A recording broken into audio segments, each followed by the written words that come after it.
Hello வணக்கம் மக்களே. இன்றைய முக்கிய செய்திகள் என்னான்ட்டு பார்த்தீங்கன்னா, என் காலேஜில் வந்து ஃபீஸ் கட்ட போனேன் மக்களே.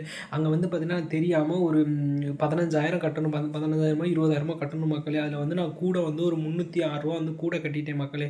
அதை வந்து நான் கட்டின காசை திருப்பி வாங்குறதுக்காண்டி டைரக்ட் சாரை பார்த்து கேட்டேன் மக்களே. அவர் வந்து வாங்கிக்கோங்க அப்படின்னு வந்து சொல்லிட்டாரு.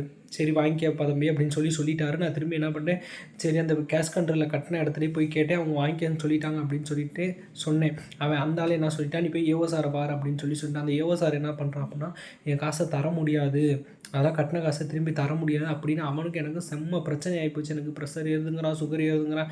நான் உழைச்ச காசு, எங்கள் வீட்டில் உழைச்சி பாடுபட்டு பங்கப்பட்டு போட்ட காசு அது.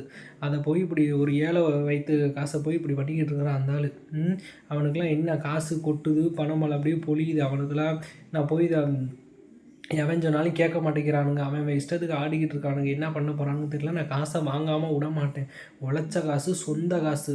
அவன் என்னென்னா பக்கத்தில் ஒரு பையன் வந்து அந்த ஏஓ சார் சொல்கிறேன், பக்கத்தில் ஒரு பையன் வந்து பார்த்திங்கன்னா ஃபீஸ் கட்ட வந்திருக்கான். அவன் வெறும் ₹2 கட்டலை. அதுக்காண்டி பார்த்தீங்கன்னா அவன்கிட்ட நேட்டிவ் ஃபார்மில் வந்து சைனே போடலைங்க. அவன் போடவே இல்லை. நான் ஏன் விடணும் இவ்வளோ காசை? அதனால் வாங்கிட்டு தான் விடுவேன்.